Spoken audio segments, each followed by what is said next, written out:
Assalamu alaikum, I'm Aisha and you're watching Samaa News. Here are today's headlines. The temporary ceasefire between Pakistan and Afghanistan has been extended until the conclusion of talks in Doha. The extension came at Kabul's request, with high-level negotiations expected to begin tomorrow. Prime Minister Shehbaz Sharif has directed all provinces to ensure the early and safe repatriation of illegal Afghan residents during a high-level meeting in Islamabad. The session reviewed national security, diplomatic developments, and the ongoing repatriation process. The Prime Minister praised Field Marshal Asim Munir for leading Pakistan's successful defence against Afghan aggression and for ensuring national stability during recent tensions. Pakistan has expressed serious concern over repeated border violations by the Afghan Taliban and terrorists, saying the country responded befittingly to aggression from Afghan soil. The Foreign Office spokesperson said Pakistan acted in self-defense, thwarting cross-border attacks while ensuring civilian safety. He added, "There is no constitution or legitimate government in Kabul, only a group in power by force, and that the recent ceasefire was announced at Kabul's request."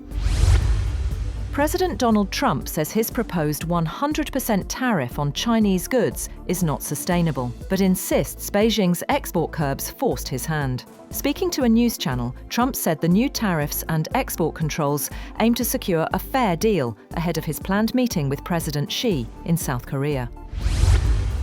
The remarks came just as the head of the World Trade Organization warned that rising US-China trade tensions could slash global economic output by 7%. WTO chief Ngozi Okonjo-Iweala urged both sides to de-escalate, saying global financial stability depends on trade stability as new tariffs and export curbs shake markets.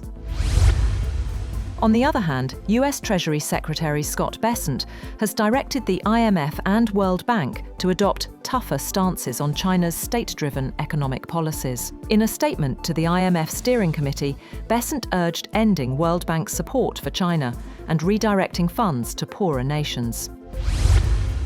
The Kremlin says a summit between Presidents Donald Trump and Vladimir Putin could take place within the next 2 weeks, most likely in Budapest. The announcement follows the two leaders' recent agreement to hold fresh talks on ending the war in Ukraine. Kremlin officials say several diplomatic steps remain before finalizing a date, with Moscow stressing its readiness for a peaceful settlement.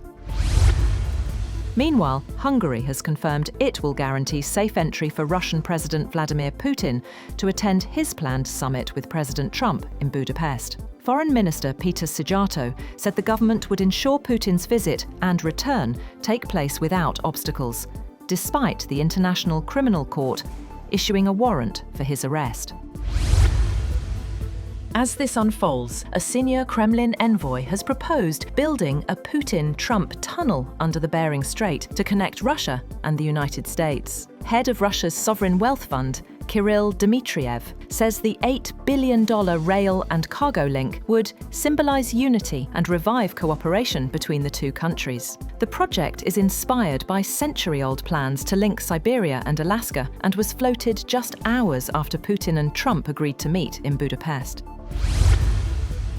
Ukrainian President Volodymyr Zelensky has held meeting with senior US officials and defense industry leaders in Washington just before his visit to the White House. He met US Energy Secretary Chris Wright and representatives from Lockheed Martin and Raytheon. Zelensky is seeking advanced military support, including Tomahawk missiles, amid escalating tensions with Russia. Hamas has urged mediators Egypt, Qatar and Turkey to advance the next steps of the Gaza ceasefire, which includes reopening borders, allowing aid, and beginning reconstruction. The group says it remains committed to the truce, but accused Israel of delaying key measures.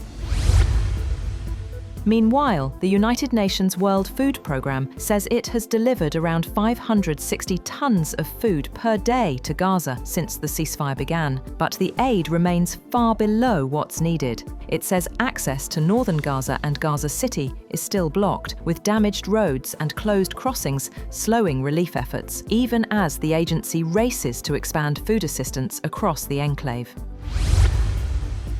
South Korea has launched its largest ever defense exhibition, ADEX 2025, featuring record global participation and live air shows led by the country's new KF-21 fighter jet. More than 600 defense firms from 35 countries are taking part in the Seoul event. The 3-day air display will be followed by major business exhibitions, as Seoul boosts defense spending by over 8% amid growing regional tensions.